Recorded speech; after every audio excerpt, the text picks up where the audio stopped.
Let's talk about helping clients deal with setbacks. Now, this is going to happen repeatedly. This is going to happen over and over and over. And realize that change requires effort. They're going to have to exert some effort in order to change. And they're going to realize that by doing that, they're going to get different results. You know that old saying, what's the definition of insanity? Doing the same thing over and over? Well, if that thing's not working, then that is truly insane. If it is working, then that's the definition of success, doing the same thing over and over. Because if a football player catches a ball, runs to the end zone and scores a touchdown, and they do that over and over, and it works for them, that is wonderful. And he becomes very successful and makes a lot of money and so forth. But if something's not working, it's time to change. So when you help clients deal with setbacks, realize that there's going to have to be a change. That's going to involve effort. It's going to involve risk. There are going to be a number of factors involved with that, but they must start doing things differently. So when someone has a setback, let's say something didn't work out.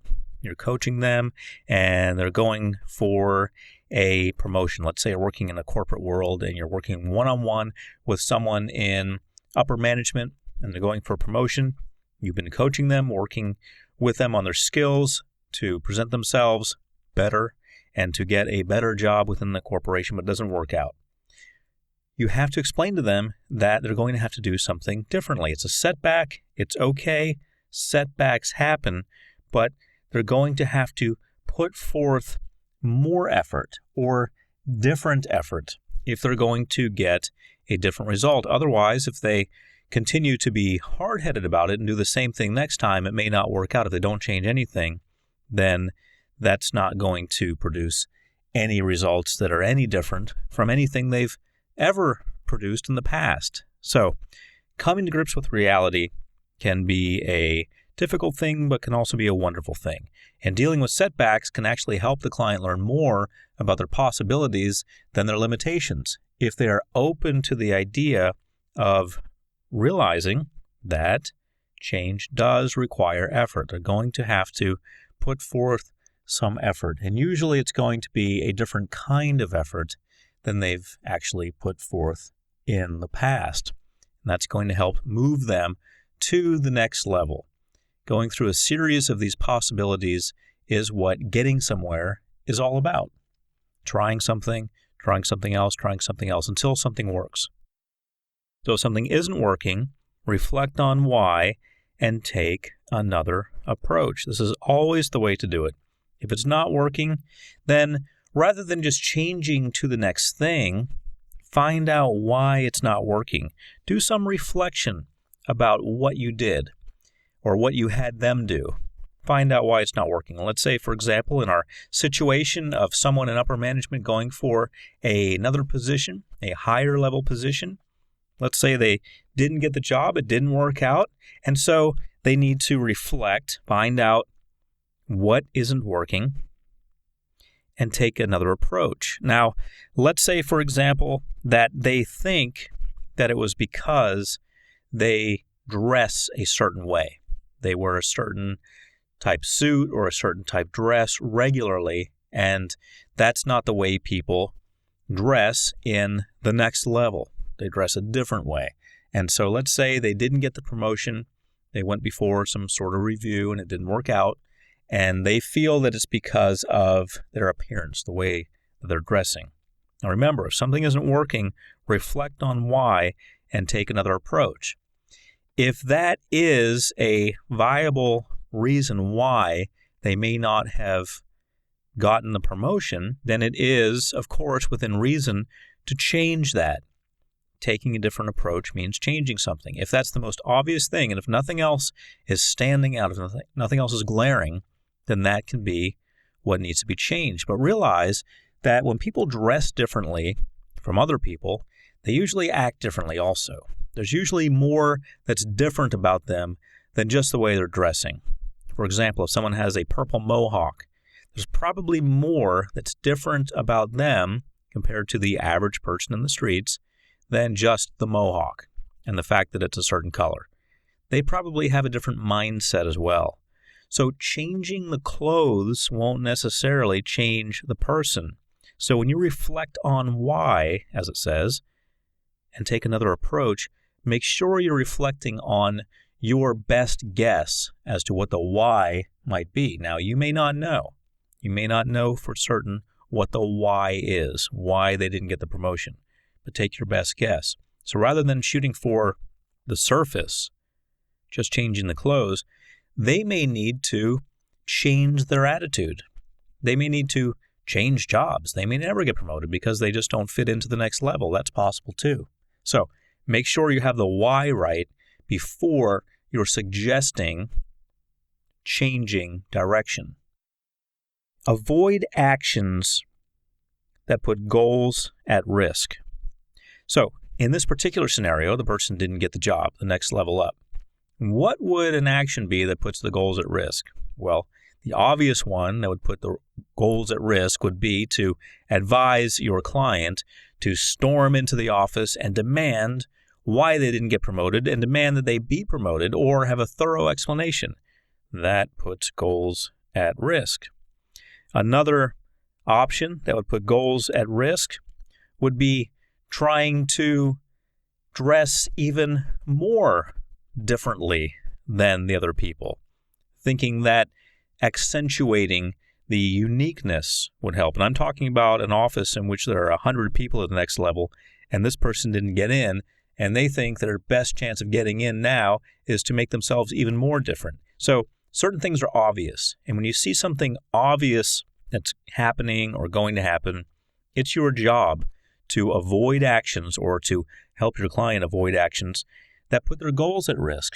And your client will consistently want to take actions that put his or her goals at risk. That's what clients do, unfortunately. They make a series of incorrect decisions, and it's your job to help minimize this. Now, you may think that's a negative way of looking at things, isn't it? I'm saying that clients usually make a series of negative decisions. They'll try to make negative decisions, but it is true. It is true, and it's one of the reasons you are there. If they knew any better, they wouldn't have hired you. Always keep that in mind. There's a reason you're there. When someone hires a life coach, they have gotten to the point at which they realize that they are not making effective decisions. In fact, they're usually making decisions that hinder their progress. They want you to take corrective action. Doesn't mean you're going to physically punish them when they do something that's not helping them to reach their goals, but it does mean that you're going to at least bring it up and at least pose some questions. Questions are always wonderful. Why are you taking this action? Would be a wonderful question. What do you expect to accomplish by taking this action? What is your goal that you're working toward, and how is this action contributing to that? So realize that your clients, if left unattended, can very well go down the wrong road. It's your job to keep the ball in play, to keep the ball on the field, to keep the team moving forward. Keep that in mind. Emotions can throw you off course, but realizing this can get you back on track. This is true of both you and your client. Your emotions can get you in a lot of trouble quickly. If you allow yourself to get frustrated in what you're doing, you are going to find that you get yourself very far off course. And I don't need to remind you, but I will anyway, that the course means you helping the client get the job done, and off course means you're out of a job. So stay on course. Remember that emotions can throw you off course.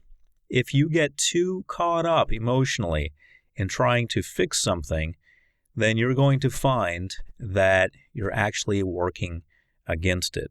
And many times you're going to walk into a situation, you're going to say, this needs to be fixed, that needs to be fixed. This is ridiculous, and I'm very angry. That's how you're going to feel, very angry that it's not working out, and there has to be some change here. No one's listening to me. No one's taking my advice or suggestions. That's why this company's failing. that's what you're going to think.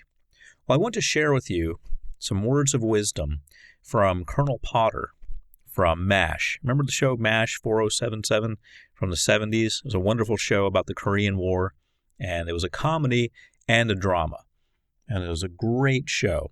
And Colonel Potter was the colonel who was in charge of this MASH unit.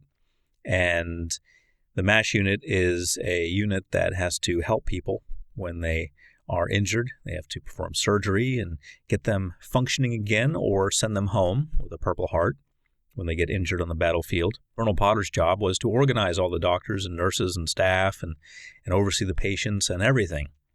And he said, this is a fictional character, of course, but he said, there's a right way and a wrong way to do things. And the wrong way is trying to get everyone to do things the right way. So I want you to keep that in mind. I'll say it again. There's a right way and a wrong way to do things. And the wrong way is trying to get everyone to do things the right way. If you find yourself feeling like a salmon swimming upstream instead of going with the flow, you're going to quickly realize that you're working against the process. You're working against helping the situation. You're actually hurting the situation. So realize that you can get emotionally caught up and you can actually start fighting the situation. You need to flow with the situation. That means keeping your emotions in check. So when you realize that your emotions can throw you off course, this can get you back on track, because then you realize that you separate your emotions from what you're doing. And this helps you get back on track. Always keep that in mind. And I want you to expect the unexpected. When you're helping clients deal with setbacks, I want you to expect the unexpected. I want you to look forward in time, use your crystal ball, if you will, and see what might go wrong. It's pretty easy to do. If someone's going to attempt to merge with another company and you're helping facilitate that by coaching the key players in the game, you can easily see that it just might not work out. A merger just might not happen. And despite your best efforts to work with everyone involved and get everyone pumped up and doing the right thing and so forth, it just might not happen. That's a possibility. You might be a personal coach for an actor. Life coaches can be also called personal coaches. And you are helping them get a movie that's going to pay them $5 million. It's your job to make sure they're up on time, they're rehearsing, they're going to the auditions, they're schmoozing with the right people, going to all the right parties, handing in their headshot, whatever they have to do. But you realize that it might not work out. They might not get it. This is going to be a setback for your client if it doesn't work out. You need to look ahead. Expect the unexpected. Now, sometimes that sort of outcome is expected. They are actually expecting to fail, believe it or not, in many cases.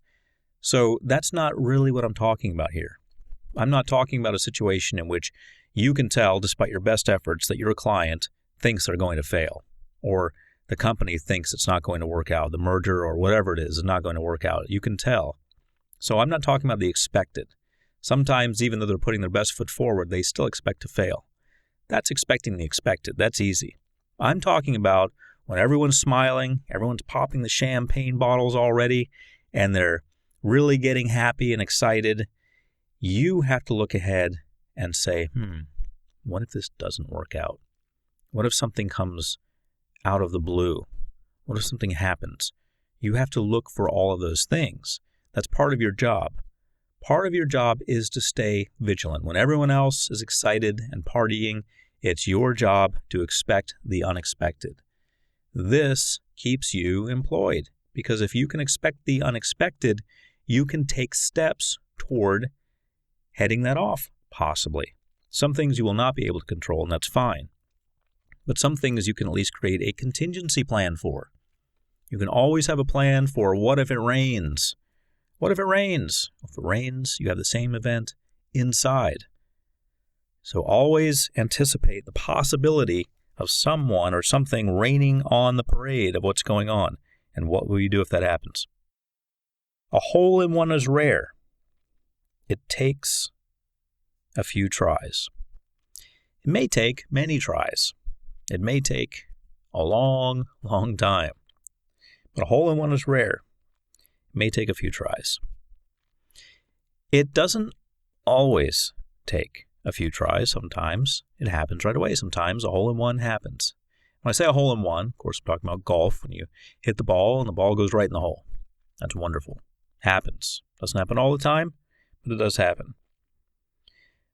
Realize that when your client is going for something, shooting for the stars, and you look at it as a long shot, because a hole-in-one is literally a long shot.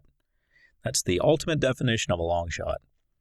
When you realize that they're going for a long shot, I want you to realize reality. I don't want you to necessarily share with them reality. Your contingency plan, your backup plan for the hole-in-one not working out and the unexpected happening, that's something that you should keep in your pocket. Keep under your hat, as they say, until it happens. Then reveal your plan. Plan B. Always have Plan B for your client. You're going to become invaluable if you create Plan B. They're going to love you if you have Plan B.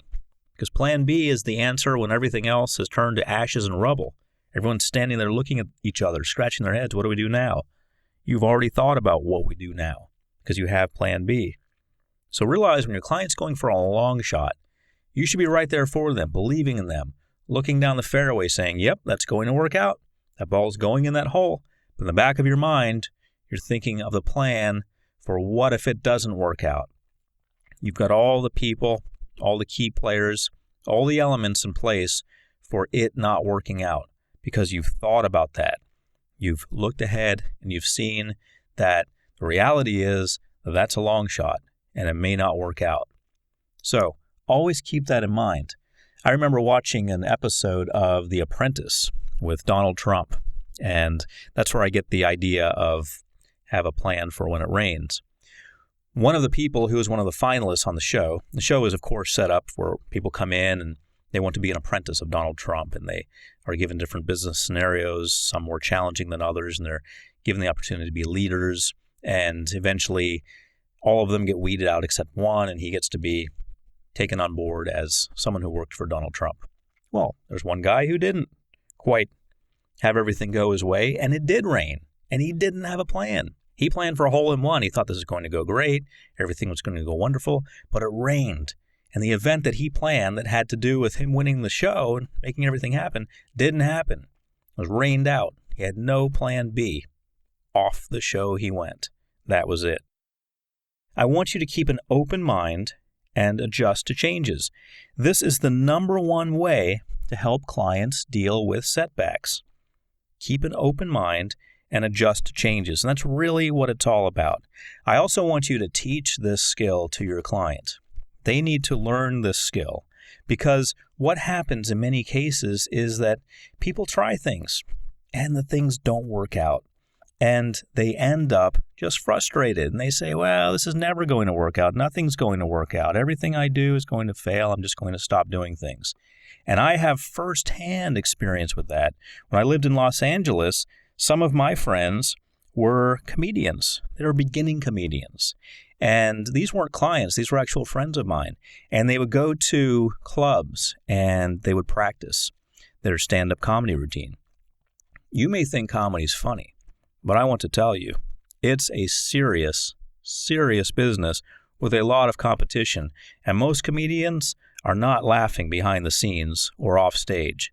If anything, they're crying because that is a really tough business and it can really beat people up. Very few people have what it takes to pull off comedy. Drama is very easy. Get up there, you act sad, act like you're depressed. Very easy to do. Probably anyone could do that. Comedy is a lot trickier. Getting someone to laugh is not easy.